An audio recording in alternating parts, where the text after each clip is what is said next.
Tema Podcast. Olá, estamos começando mais um Tema Podcast. Eu sou o Fábio Galassi, sou jornalista da Secretaria Executiva de Comunicação, a SEC, da Unicamp. E hoje a gente tem um imenso prazer de receber uma referência quando o assunto é trabalho, condições dignas do trabalhador, situações empregatícias, tudo que é relacionado a esse mundo, que é o professor Ricardo Antunes, professor titular de Sociologia do Trabalho aqui do IFISH da Unicamp. Muito prazer em receber o senhor aqui, professor. Obrigado, é uma felicidade estar nesta atividade na TV Unicamp, tratando de um tema que é crucial para a humanidade. Simples assim, é crucial para a humanidade. Exato, questão de sobrevivência, né? Bom, o professor Ricardo Antunes, ele já tem 14 livros publicados pelo mundo, ele já lecionou na Fundação Getúlio Vargas, na Unesp Araraquara, antes de vir aqui para a Unicamp. O senhor está aqui na Unicamp desde 70? Não, eu entrei em 86. Em 86 eu entrei como aluno de mestrado, terminei meu mestrado em 80, dava aula na FGV, depois na Unesp, em 86 entrei no concurso. Então, como professor da Unicamp, estou completando o ano que vem 40 anos. Parabéns antecipadamente para o senhor. Obrigado. Ele já foi professor visitante na Inglaterra, em Portugal e na Itália. E hoje aqui nos brinda com a presença e a experiência dele aqui, que é sempre muito bem-vinda. Professor, vamos direto ao assunto, né? A fabricante chinesa, a Ubitech, né, ela fez agora em novembro a primeira entrega em massa de um robô humanoide, né, que a princípio será utilizado na indústria para um trabalho contínuo. A entrega chamou a atenção na imprensa, com um vídeo divulgado, com centenas de unidades aparecendo marchando em sincronia. Gerou até surpresa entre as pessoas, né, de tamanha mobilidade desses robôs mais modernos, né. Dito isso, a gente poderia refletir sobre essa questão da tecnologia, né? Está cada vez mais minando, vamos dizer assim, os postos de trabalho e ameaçando milhões de pessoas, principalmente nos países mais pobres, né? E também nos países em desenvolvimento como o Brasil. O senhor acredita que os robôs realmente substituirão os seres humanos em boa parte do globo num futuro não muito distante? Não tenho nenhuma dúvida disto, mas vale a pena uma nota inicial. A tecnologia não é um invento do nosso tempo. A tecnologia nasceu com o primeiro universo microcósmico familiar, quando a primeira mulher, o primeiro homem, deixaram de ser o último macaco e deram o salto. Imagina pegar uma pedra lascada e poli-la e fazer um instrumento de trabalho, como isso foi crucial para a humanidade. Então isso é importante, porque a tecnologia em si, ela não é a causa dos benefícios ou dos males. A questão crucial, quem comanda a tecnologia? Como são estruturadas as relações sociais que geram a tecnologia A, B, C e D.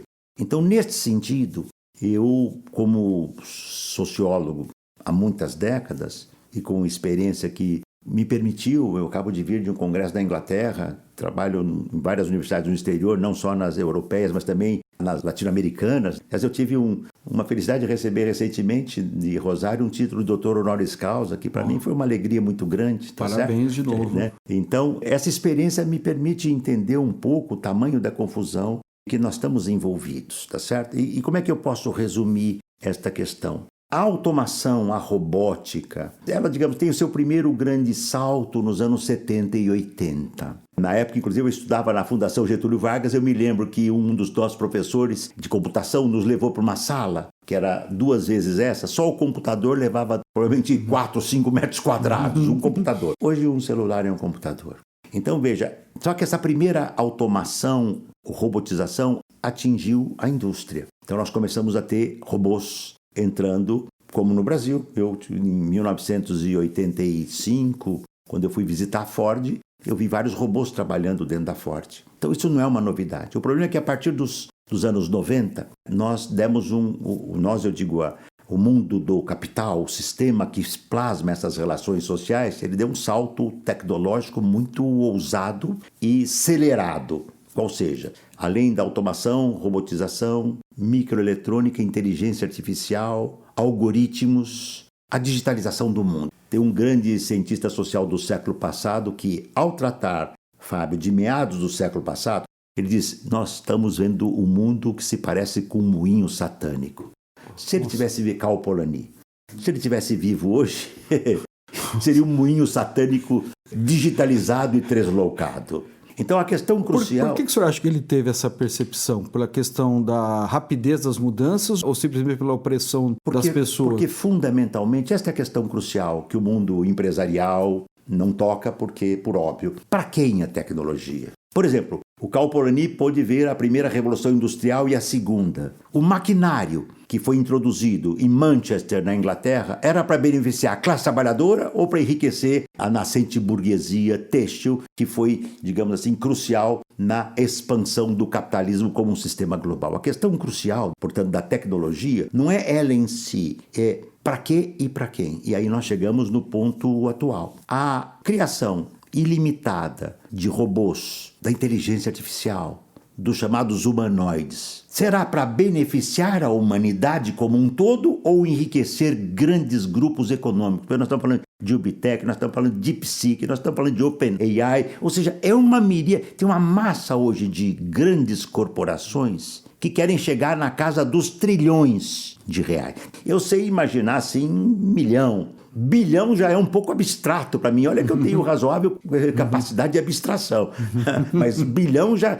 Trilhão não consigo imaginar. Esses grandes trilionários hoje, os grandes donos das big techs, estão muito próximos, e alguns já chegaram a passar do trilhão, se a gente falar em reais. Em dólares, muitos bilhões. Então a questão crucial é a seguinte. Nós conhecemos, por exemplo, a OpenAI, o Ubitec, a DeepSeek, ou tantas outras, que são muitas do mundo. Hoje há uma competição. Veja, quando a DeepSeek, o ano passado, diz eu faço um equipamento de inteligência artificial melhor que a OpenAI, foi uma derrota para a OpenAI. Então, há uma competição. É para a humanidade. Você conhece no mundo alguma grande empresa, corporação privada, que introduziu robôs, diminuiu a jornada de trabalho de 8 horas para 3 horas por dia, não 5 dias da semana ou 6, mas 7, 8 dias da semana, e triplicou e quadruplicou o salário? Eu não conheço nenhuma no mundo. Por quê? Porque não é esta a lógica.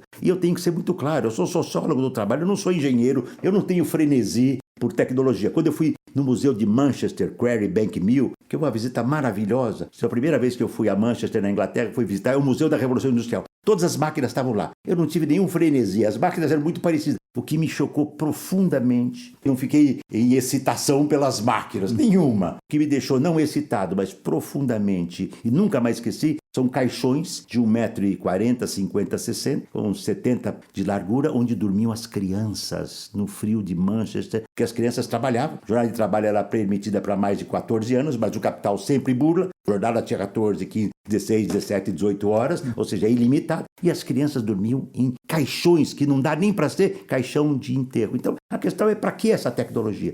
É tal como ela é programada hoje, é para enriquecimento das grandes corporações, ponto 1, eliminação do trabalho vivo. Isso é um imperativo do capital. Quando houve as primeiras greves, e veja, eu estou falando da história, né? Alguém vai falar, professor, mas até está dando a sua visão. Não é a minha visão, é a história. É que nem falar que sou corintiano, mas sou neutro. Não dá. Se é corintiano, não é neutro, sim, entende? Você pode ser um jornalista neutro, mas você tem a sua opção e a sua opinião. Muito bem, o que nós estamos vendo? Da Revolução Industrial, quando houve as primeiras greves, o que o capitalista fez? O capitalismo emergente de Manchester, ele introduziu máquina nova para eliminar trabalho vivo. Parte intrínseca da ontologia do sistema do capital. O que é ontologia aqui no sentido que eu estou usando? Da forma de ser concreta, histórica e real. E cada vez que nós tínhamos mais ações e mais greves, mais maquinaria substituía o trabalho vivo. Foi isso que gerou o ludismo, lembra-se? Né? O ludismo foi o quê? Um movimento na Revolução Industrial, onde o operariado percebia que chegava uma máquina, demitia 100. Um mês depois, 2 meses depois, outros anos depois, uma outra máquina demitia mais centena. Terceira, quarta vez, eles da próxima máquina que entrar, nós vamos quebrar, porque senão nós vamos ser demitidos. Isto hoje é numa dimensão muito mais intensa. Porque a inteligência artificial, não é? Ou se quisermos o sistema, digamos assim, a robotização, que faz com que a figura humana, não é, possa fazer quase tudo que o ser humano faz, ela só tem um objetivo crucial. Eu não conheço nenhuma fábrica, nem na China, nem na China. A China tinha até pouco tempo, sabe o quê? Fábio, o sistema 996. Trabalhar das 9 da manhã às 9 da noite, 6 dias por semana. Nossa. Fácil, né? E esse sistema hoje está sendo reduzido na China pela luta do operariado chinês. Ele é a regra das startups dos Estados Unidos, da Califórnia. Você quer trabalhar numa startup? Não tem jornada. Então, qual é a questão que nós temos? As consequências são muito nefastas para a classe trabalhadora. A robotização já existe no ser humano. O ser humano já sempre foi tratado como robô. É isso. E é interessante que quando nós vamos tratar depois da inteligência artificial, mas eles concebem duas formas de inteligência artificial. Isso as grandes empresas, está lá no OpenAI e outras. A forte e a fraca. A fraca é o seguinte: o que é inteligência artificial? É reproduzir o complexo de pensamento humano na máquina. Então, tudo que nós fazemos aqui, que o nosso cérebro faz, vai para a máquina. Agora, tem uma questão crucial aí, que talvez a gente possa... Sem questionamento. Sem questionamento. É um material, material humano sem o viés do questionamento, da dúvida, do contraponto. Eu li há anos atrás, uma década atrás, que na Inglaterra, um desses experimentos de inteligência artificial, eu não lembro se foi Beethoven, foi Mozart, pegou essa obra monumental desses gigantes da música clássica e deu para uma máquina de inteligência artificial. Está aqui toda a obra do Beethoven, do Mozart, não me lembro agora, até porque o exemplo vale para qualquer um deles, são dois gigantes. E diz, faça uma nova obra. Ela não conseguiu. E ela sabe tudo do Mozart ou do Beethoven, tá certo? Mas ela não conseguiu, porque falta a criação humana. Falta a faísca. Falta aquele momento do Michelangelo, quando o dedo da Capela Sistina, o dedo divino se aproxima do dedo humano, ou algo assim. Ou como Rodin terminou lá uma escultura e diz, meu Deus, é uma pessoa viva. Eu não posso pegar e dizer que a inteligência artificial, boto todos os romances do Machado de Assis, ele não vai fazer nada parecido. Ele não tem esse clique humano, esse momento catártico humano, da arte, da criação, da novidade. Mas ele pode repetir e substituir uma massa imensa e incalculável de trabalhadores que não são artistas e que fazem o dia a dia do seu trabalho. E este é o objetivo crucial da inteligência artificial. Portanto, eu sei que você vai voltar a isso em outras questões, mas está na primeira que você já me indicou, ela tem duas consequências diretas, claras, e só não vê quem não quer. Eu me surpreendi que há 1 ano e meio atrás eu entrei no site da OpenAI e ela disse, ia lá, não sei se ingenuamente, que ia ter muito desemprego. Mas é óbvio. Alguém vai fazer isso para empregar mais gente? Não, é reduzir trabalho vivo. Porque o mundo atual hoje, a empresa é liofilizada, enxuta. Quanto menor trabalho vivo, melhor para as empresas. E, bom, então vai desaparecer o trabalho? Aí um segundo ponto, aprofunda se você quiser, que é muito importante. Municiar a inteligência artificial, você tem milhões de trabalhadores e trabalhadoras no mundo hoje, na Ásia, nos bolsões da Ásia, na África, na América Latina, nos rincões dos Estados Unidos e nos rincões da Europa. Vamos pensar no trabalho imigrante, que ficam 10, 12, 14, 16 horas por dia municiando a inteligência artificial de informação humana, porque tem alguma informação que só o ser humano pode dizer. Se eu tirar uma fotografia de você agora, o Fábio, e botar a tua fotografia para a inteligência artificial e dizer o que o Fábio está pensando, por que ele está com essa expressão facial? Pode ter várias ideias. Aí eu vou dizer, não, ele está com essa expressão porque ele está ouvindo uma entrevista a partir de uma pergunta que ele deu. Isso só o ser humano faz, a máquina não faz. Então, a potencial dessa massa de o chamado microtrabalho, não é microtrabalho, é uma exploração, uma expropriação e uma, digamos assim, expoliação ilimitadas. Não tem jornada de trabalho, não tem direito nenhum.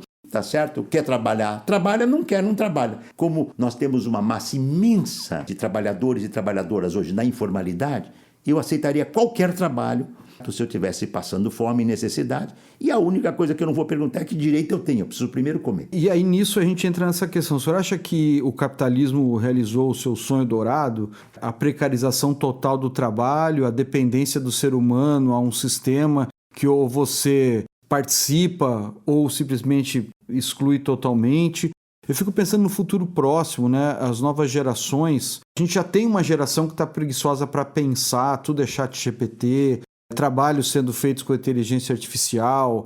A gente vê já a IA, por exemplo, fazendo papel de analista, de psiquiatra, de psicólogo, que é uma coisa extremamente humana, né? E, ao mesmo tempo, eu sei que o senhor fala também muito da questão das ondas de desemprego na história da humanidade, né? Temos ondas de transformação na indústria e ondas de desemprego. Como é que o senhor vê o que a gente está vivendo hoje, ou vai viver daqui a uma década, por exemplo? É mais uma dessas tsunamis, assim, de falta de perspectiva, de seleção natural, de quem se adaptar fica, quem não se adaptar vai ser engolido? Olha, Fábio, veja bem, eu não tenho dúvida de dizer o que eu vou dizer agora. É um preceito milenar chinês. Errou, pede desculpa. Quando eu escrevi o meu livro Adeus ao Trabalho, uma interrogação, todos os europeus dizendo que a classe trabalhadora ia acabar, Klaus Hoff, o André Gorz, o Habermas, Dominique Méda, Jeremy Rifkin, todos dizendo, um intelectual do sul do mundo disse, vocês não sabem do que estão falando. Eu não posso dizer que a classe trabalhadora vai acabar olhando a Alemanha, eu tenho que olhar a Índia, a China, a África, o Brasil, a América Latina, o México, os imigrantes, eles não perceberam. Bastava o Habermas ter olhado a massa de imigrantes que já invadia a Alemanha em busca desesperada de trabalho. Tem um belo livro muito antigo chamado Cabeça de Turco, do Günter Wallraff, que já dizia isso. Será que o Habermas não lia alemão? Um alemão puro sangue não lia alemão? Lia. Então, percebeu? Hoje nós estamos vivendo a pior fase destrutiva do sistema do capital. Mas isso hoje é elementar falar. Mas como assim, professor? Fácil.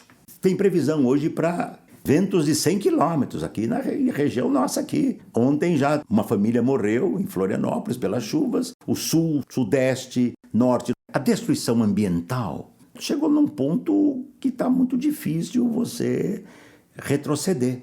Quando se pensava que a temperatura que nós deveríamos ter quente chegaria em 2050, ela já chegou em 2025. Então, quer dizer, eu não vou discutir, nós temos aqui na Unicamp gente muito qualificada que discute ricamente e criticamente, porque o papel do sociólogo não é ser digamos, um repetidor grotesco da ordem. Muitos topam esse caminho porque ganham muito e ficam ricos. Nós temos que lembrar que esta é uma universidade pública, aqui tem reflexão. Quem paga o nosso trabalho aqui é a classe trabalhadora. Ela não burla imposto. A classe trabalhadora não tem nem como burlar imposto. Ela tem que pagar, é descontada na fonte.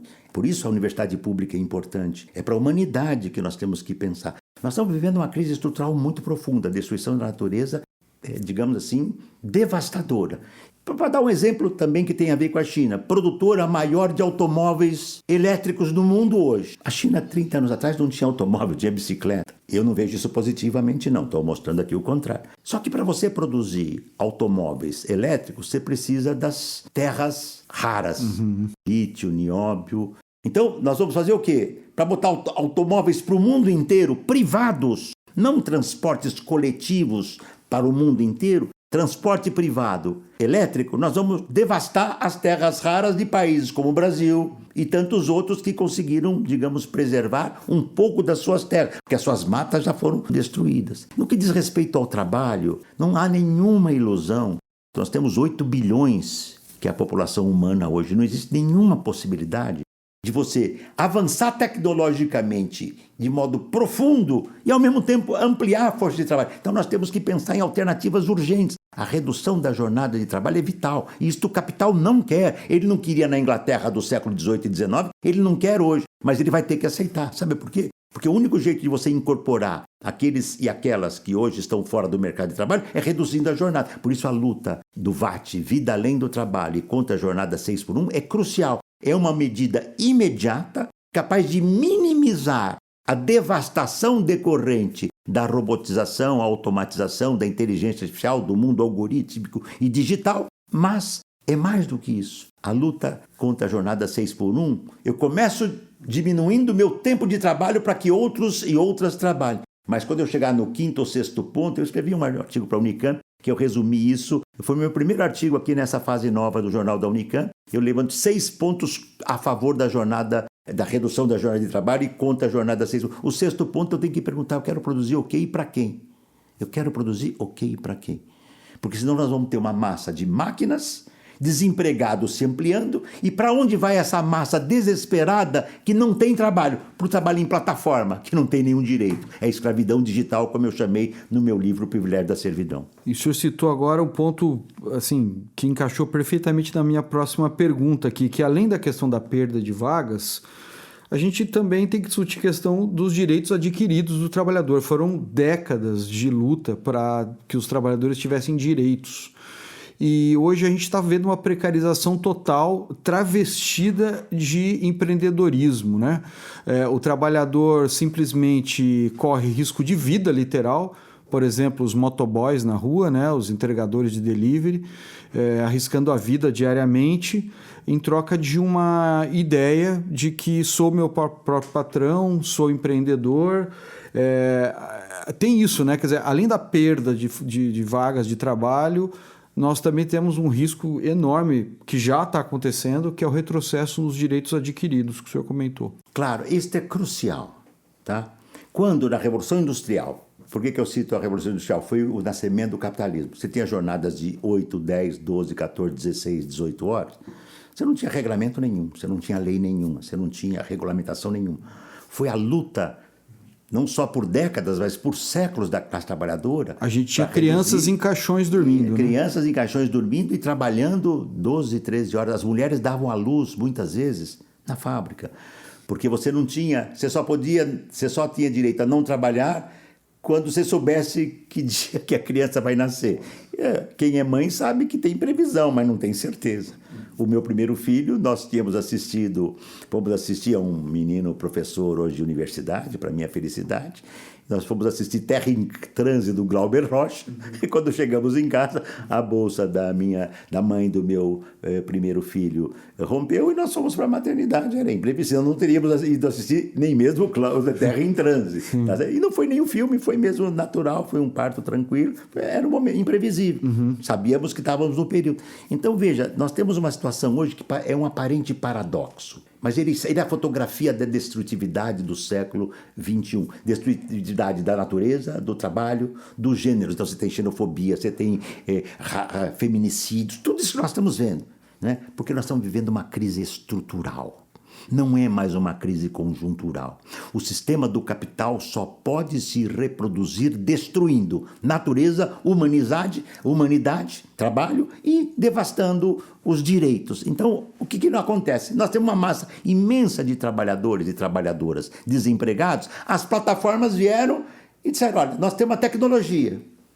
Eu estou estudando as plataformas desde provavelmente uns 15 anos. Fiz um longo ciclo de muitas décadas de estudo do proletariado industrial, metalúrgicos, químicos, mas especialmente metalúrgicos. Depois, quando eu fui, a minha primeira viagem para a Europa foi em 1989, eu disse, não dá mais para explicar a classe trabalhadora brasileira se nós não olharmos o cenário global. Foi isso que me levou, inclusive, a ter tantos diálogos. Né? Eu já fiz diálogos, não só nessas universidades que você citou, onde eu fui professor, em várias da América Latina, mas na China, na Índia, tá certo? Em vários países da Europa. Né?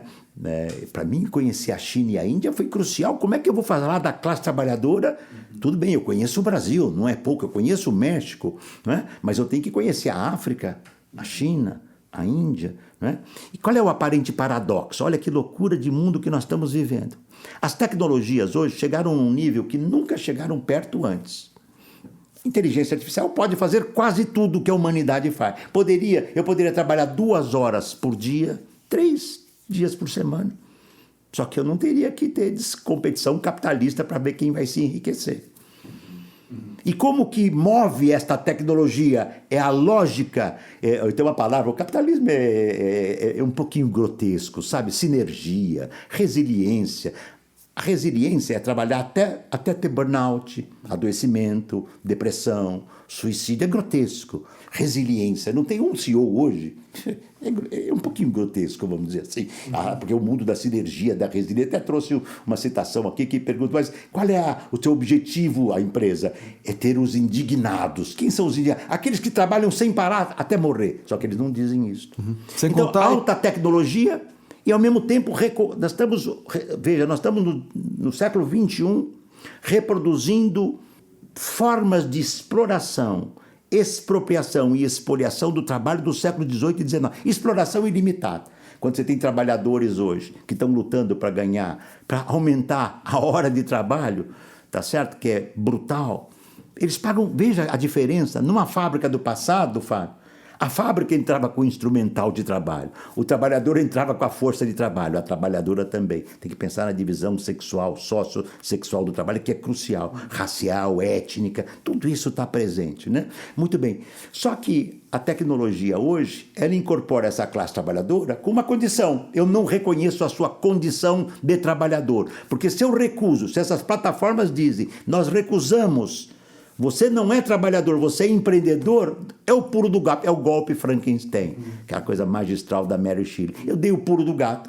Se você é empreendedor, você não tem nenhum direito do trabalho. Morre mais de 1,3. Os dados mais recentes que eu tive acesso, é possível que haja mais recente, porque é muito pouco notificado isto. Ou seja, muito pouco não, preciso melhor. Não há uma precisão rigorosa. Muitas vezes um acidente não é documentado como acidente de trabalho, porque o trabalhador não prova que é trabalhador, porque ele não tem carteira de trabalho. É muito complicado. Morre mais de 1,3 por dia na cidade de São Paulo. Acidentes, perda de braço, cabeça. Por quê? Porque a exploração é típica do século XVIII e XIX. Então, ao mesmo tempo que você tem uma tecnologia que eu poderia trabalhar 2 horas por dia, o mundo do capital me obriga a trabalhar 16, 17, 14, 15, 13. E não vem dizer que não tem, né? Recentemente saiu um livro importante, né, que trata o império da inteligência artificial, né? A pesquisadora faz estudos em vários países, ela pega depoimento, trabalhar 12, 14, 16 horas sem nenhum direito, é regra, não é exceção. Entende? Então esta situação cria... Mas tem que ter um embuste, eu sou muito direto nisso, né? Entendeu? Quem me paga aqui é a universidade pública, é a classe trabalhadora, tá? Eu entrei, em 1972 eu queria ser um gestor de empresa, meu cara. Então eu sei do que eu estou falando, eu me formei na Fundação Getúlio Vargas, eu me formei lá, depois fui professor lá de sociologia, eu entendi como é que funciona o sistema do capital. O senhor viu o sistema por dentro. E por dentro, por fora e pelo meio, entende? E pela margem, entende? Né? E sair dele. É muito claro. Então, se eu tenho uma massa imensa sem trabalho, eu vou dizer que você é empreendedor, porque aí você não tem direito. E veja, é uma palavra bonitinha, mas ordinária. Porque empreendedor é outra coisa. O Schumpeter nos ensina o que é empreendedor. O empresário é empreendedor. O pequeno empresário é empreendedor. Um indivíduo que não tem nada, ele vai comprar ou alugar um carro, se endivida. Comprar ou alugar uma moto, um jovem, se endivida, ou uma jovem. Comprar ou alugar uma bicicleta, se endivida. Uma bag, um capacete, um celular. Ele entra na plataforma endividada e não vai perguntar de direito que ele tem. Ele quer receber pedindo e se ele não aceitar todos, ele é bloqueado. É um sistema de uma perversidade típica do século XVIII. É inaceitável. É por isso, atenção, é por isso que tem breque dos apps. Sabe o que disse um trabalhador numa manifestação na última greve, 31 de março e 1º de abril? Nós fizemos essa greve no dia 1º de abril, foi apropriado, é o dia da mentira. Dizíamos que a gente era empreendedor, empresário, e nós temos aqui acidentado. Se um trabalhador desse acidente quebra uma perna e fica 6 meses tratando, ele não ganha um centavo. Fora a família dele, né? Isso que eu digo, ele não tem o que levar. Sabe qual é o único jeito que ele tem de sustentar? É a cotização da companheirada. Companheirada, pelo amor de Deus, faz aí uma vaquinha, não tenho leite em casa para o nenê. Os trabalhadores que eu entrevistei dezenas, muitos deles jovens, chegam 2 da manhã em casa e saem às 6 da manhã, eles não veem os filhos crescerem. Eles não veem. Isso são condições de trabalho dignas. E está em debate no Supremo Tribunal Federal. O Supremo foi, e tem sido até agora, muito corajoso no antifascismo, mas é de uma subserviência ao neoliberalismo devastadora. Veja que contradição. O Supremo quer regulamentar corretamente as big techs, porque elas barbarizam, é o espaço, né, da falsificação, do fake news, da fascistização e de tudo, mas esse mesmo Supremo é contra a regulamentação do trabalho que o Supremo tem. Pergunta se um ministro do Supremo, tá certo, se ele quer ser uberizado. Por que ele não vira uberizado se é tão bom? Por que ele não perde os seus direitos? Abre mão. Trabalha, ganha. Não trabalha, não ganha. Adoece, fica em casa sem previdência. É o oposto. Quer dizer, pimenta nos olhos dos outros é colírio. É isso, ainda mais quando... né? E aí há quem diga, mas ele está trabalhando, pior seria se não tivesse emprego. Calma que tem breque dos apps, tem lutas sociais. E quem pensa... Esse é o outro lado que um dia a gente pode fazer uma conversa mais séria também. Quem pensa que nós adentramos numa nova era de lutas sociais? Eu tenho uma tese que é assim, uma nova morfologia do trabalho vem gerando uma nova morfologia das lutas sociais. Nós temos lutas sociais em várias partes do mundo. Ressurgiu o sindicalismo nos Estados Unidos, ressurgiu na Inglaterra. Você tem, por exemplo, em Alabama, nos Estados Unidos, a Amazon conseguiu impedir a criação de um sindicato. Eu cito isso no meu livro Privilégio da Servidão. Em 2020, se a minha memória aqui está boa, 2021 conseguiu na grande Nova York o primeiro sindicato da Amazon. Tem movimentos de organização de trabalhadores em Starbucks. Você tem greves em vários países do mundo, você tem manifestações sociais, os break dos apps, isso está se esparramando pelo mundo. São muitas lutas, eu tenho acompanhado as lutas dos ingleses, dos portugueses. Hoje está em luta, está em debate. Hoje nós estamos às vésperas de uma greve geral em Portugal, porque o governo neoliberal de direita de Portugal está querendo arrebentar com os direitos que eles conquistaram com a Revolução de Abril. Quer dizer, isso vai gerar luta e gerar convulsão. O que eu ia perguntar para o senhor está falando do break dos apps aí. O que é isso? É um movimento? Explica um pouquinho melhor para a gente. Sim. O senhor está com um livro aí também que o senhor acabou de fazer, isso. Que tá muito... O senhor trouxe para nós, está muito relacionado à questão dos entregadores de delivery, tem várias fotos, inclusive, isso. Deles trabalhando, deles acidentados. Tem uma foto que chega a ser... triste, né, de um motociclista, de um trabalhador descansando. Ele usa a própria bag que ele coloca as encomendas dentro para conseguir colocar a cabeça num lugar minimamente escuro para ele poder descansar no meio da rua, numa calçada, né, tendo ali os seus 15 minutos de descanso ali, né? Eu queria que o senhor falasse um pouquinho sobre o livro que o senhor trouxe e também sobre a questão desse movimento, né, que talvez é um movimento reativo, né, a essa ilusão do microempreendedorismo nas ruas com aplicativos, assim, entregas de delivery ou motorista de aplicativo. Muito importante especialmente a segunda pergunta, e que eu vou chegar nela. A primeira, em 2019, 6 anos atrás, eu recebi o convite do Ministério Público do Trabalho de Campinas para coordenar, com a condição de que eu coordenasse um projeto de pesquisa sobre trabalho em plataforma. Eu tinha acabado de publicar o meu livro O Privilégio da Servidão, tá certo? Que é um livro muito duro, foi uma reflexão que eu fiz depois do meu concurso de titular, fiquei uns 10 anos trabalhando nesse projeto e publiquei esse livro. Foi, para minha sorte, publicado em vários países do mundo, Itália, Inglaterra, Holanda e Inglaterra, agora Estados Unidos o ano que vem, e vários países da América Latina também, ou seja, esse é um fenômeno global. E aí eu aceitei, porque eu percebi que o projeto era muito sintonizado com a nossa pesquisa e a que eu estava fazendo. Tá certo? É inaceitável a classe trabalhadora sem direito. Não tem embuste. Não adianta vir com embuste, entende? Embuste é embuste. Os ingleses são bacanas. Eles dizem, você pode devastar, mas tem que ter fair play. Só que eu sou esperto, eu sei quando o fair play é mentiroso. Fair play eu vou botar o glacê num bolo podre. Então pode. E a realidade é que nós começamos a fazer uma pesquisa, que começamos a estudar.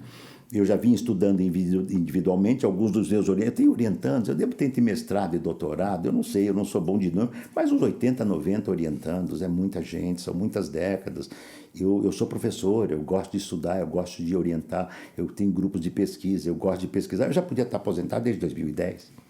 Ainda bem que o senhor não está. Ainda bem que eu não estou, até porque eu também comecei cedo. A meu favor, eu comecei bem novinho, tá certo? Eu logo percebi que eu não queria ser CEO e que eu queria ser professor. Ainda bem, né? Como a nossa vida é uma mescla, um parênteses, de contingência e consciência.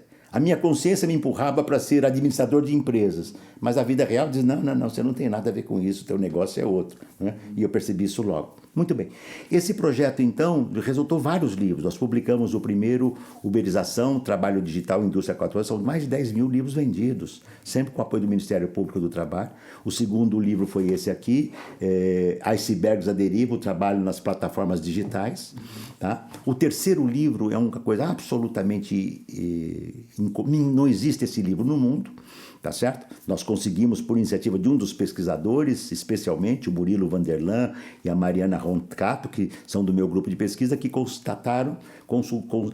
descobriram uma pesquisadora belga que fazia pesquisa para a União Europeia. Ela levantou tudo que todos os países da União Europeia que têm legislação sobre o trabalho em plataforma, ela prestou esse trabalho de assessoria à União Europeia. E ela nos deu esse material e nós publicamos em livro, chama-se Trabalho em Plataforma, Regulamentação ou Desregulamentação. E o último é essa cartilha, que é um trabalho primoroso também, feito pelo grupo, tá certo? Com a dedicação muito particular de alguns pesquisadores, de novo o Murilo Vanderlan, o Marco Gonzalez, tá certo? A Lucy Brown. O meu trabalho de pesquisa é um pouco subsídio, o meu e agora o nosso, porque se tornou coletivo, né? O que nós falamos aqui? Né? Direitos de verdade. Essa história também é sobre você. você. Esse livro é gratuito, publicado pela Boitempo, assim como aquele também anterior, Trabalho em Plataforma, ambos são gratuitos, nós distribuímos no Brasil inteiro. E este aqui tem o link também que você pode acessar e divulgar. Lembrando que a gente vai colocar na descrição desse episódio os links dos livros para quem tiver interesse. E as fotografias, por exemplo, são dos fotógrafos indicados pelo MPT. E o projeto aqui é o seguinte: a Constituição brasileira, no seu artigo 7º, ela deixa claro, o trabalho tem que ter, tá certo? Tem que ter algum sentido, não é devastação. Então, é uma burla a Constituição, é uma burla a CLT, e para ter uma burla, eu preciso ter um pretexto. Então, se eu digo, não, você não é assalariado, você é empreendedor, não cabe dar direitos ao verdadeiro empreendedor, mas isso é embuste. E nós mostramos isso. Isso é bonito porque está sendo distribuído não só para o Congresso, todos os congressistas recebem, porque eles é que vão decidir lá. Depois vai para o Supremo, mandamos para o Supremo, mandamos para muitos também juízes e mandamos para entregadores. Eles estão lendo esse trabalho. Porque é didático, é uma pesquisa séria, mas para eles lerem aqui, por que a importância da remuneração adequada?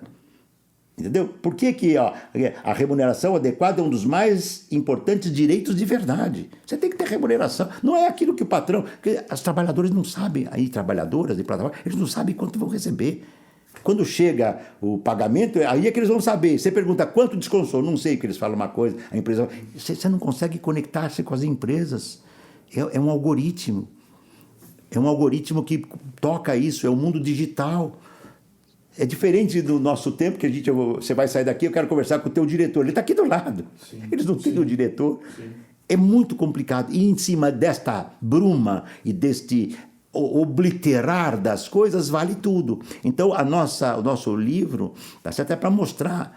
Quer ter Uber, quer ter iFood, quer ter Rappi, Deliveroo, estou falando de empresas do mundo inteiro, Airbnb, tá bom. Com direitos, embuste não. Como eu tenho direito aqui, você tem. Nós somos trabalhadores, nós lutamos para isso. Se chegar para mim e falar que não, você vai perder seus direitos, eu vou para calma, nós vamos lutar, não vai ser fácil não. Entende? Ele é mais difícil para eles, e aí eu entro no segundo ponto da sua pergunta, é mais difícil, porque o Florestan tem uma ideia, que ele diz assim, a classe trabalhadora é um ser compósito e heterogêneo. O grande Florestan, meu amigo, meu mestre, o trabalhador uberizado, o plataformizado, a trabalhadora uberizada, ela pode... Eu já entrevistei um engenheiro químico, um veterinário, vários ex-operários, vários caminhoneiros, um que era gerente, um que era dono de uma pequena empresa metalúrgica, outro que... Ou seja, é uma amálgama de quem perdeu o trabalho.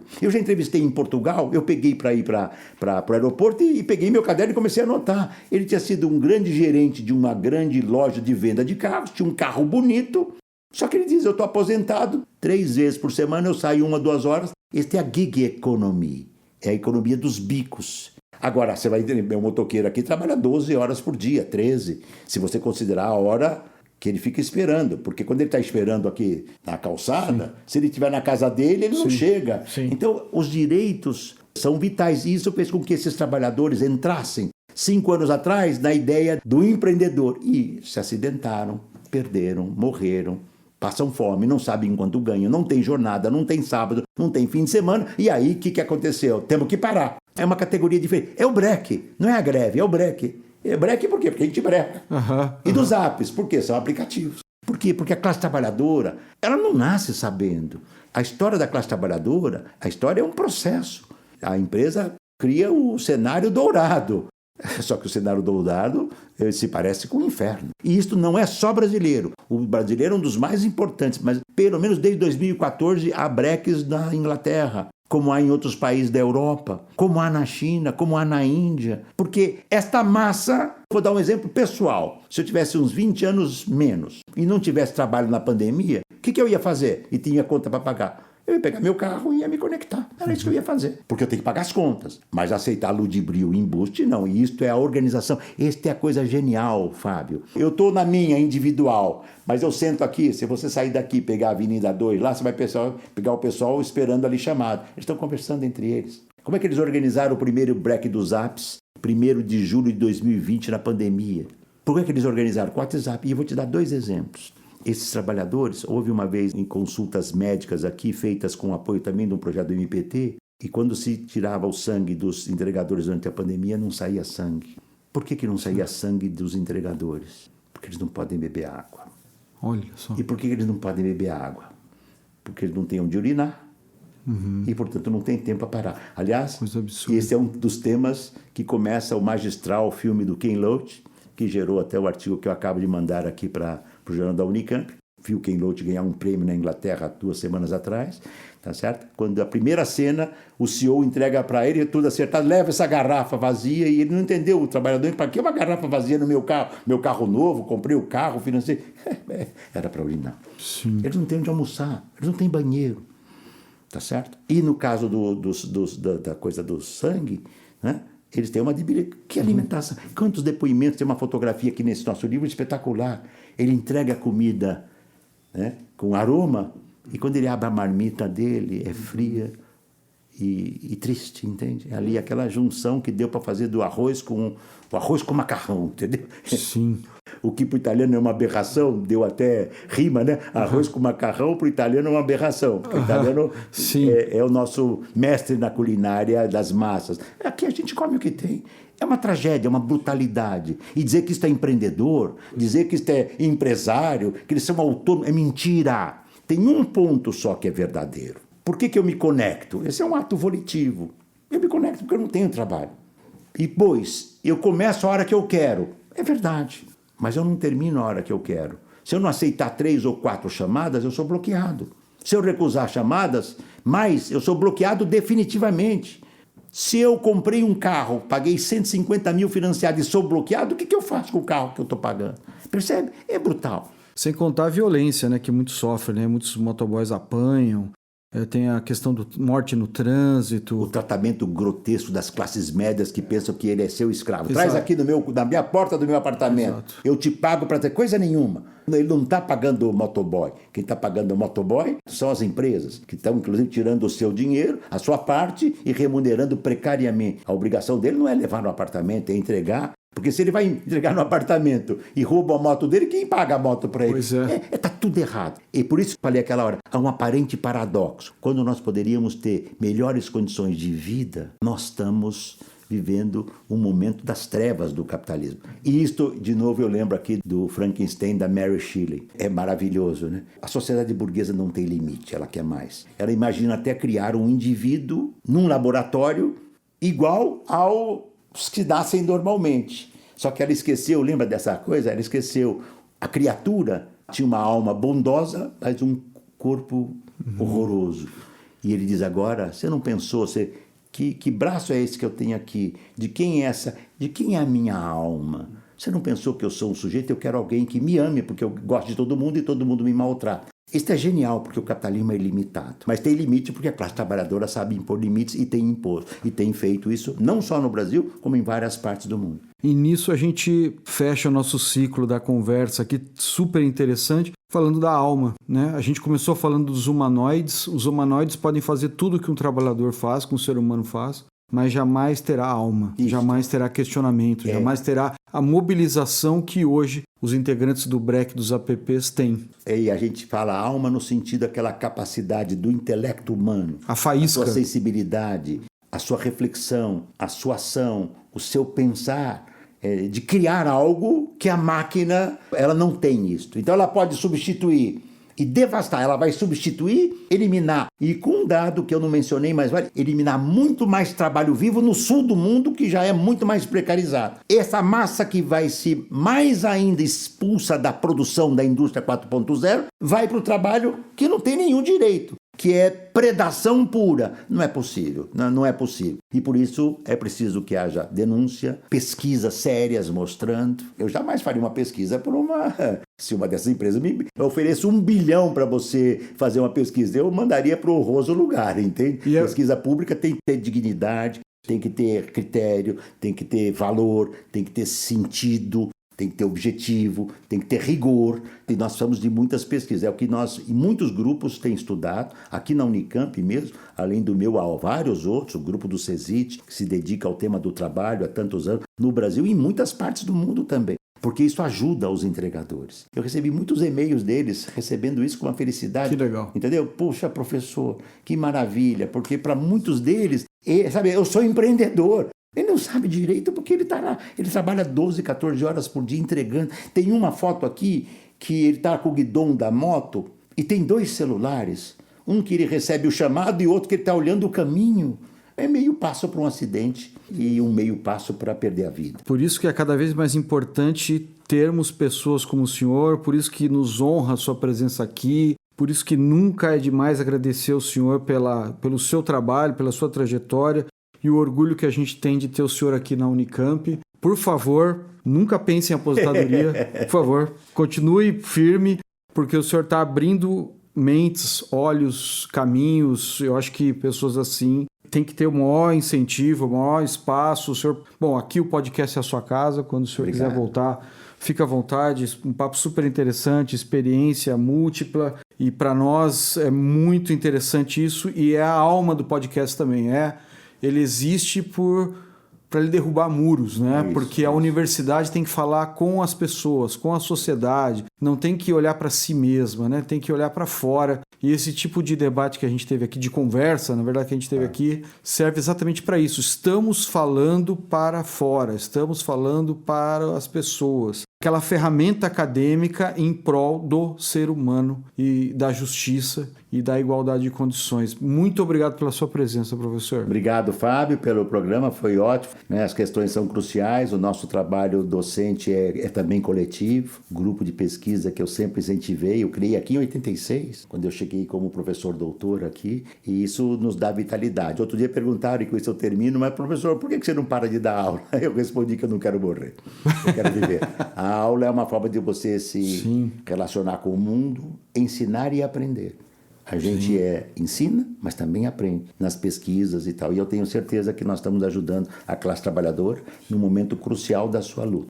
E este é digamos, uma lição que levamos aí e vamos dar continuidade sim. Obrigado a você pela gentileza e pelo convite. Mais vivo do que nunca, professor Ricardo Antunes, titular de Sociologia do Trabalho aqui do IFISH da Unicamp. A gente encerra mais um tema podcast. Lembrando que agradecer a presença, a permanência de vocês até esse momento do podcast. Nos trabalhos técnicos a gente tem o Bruno Piatto e aguardamos vocês para uma próxima oportunidade. Até mais!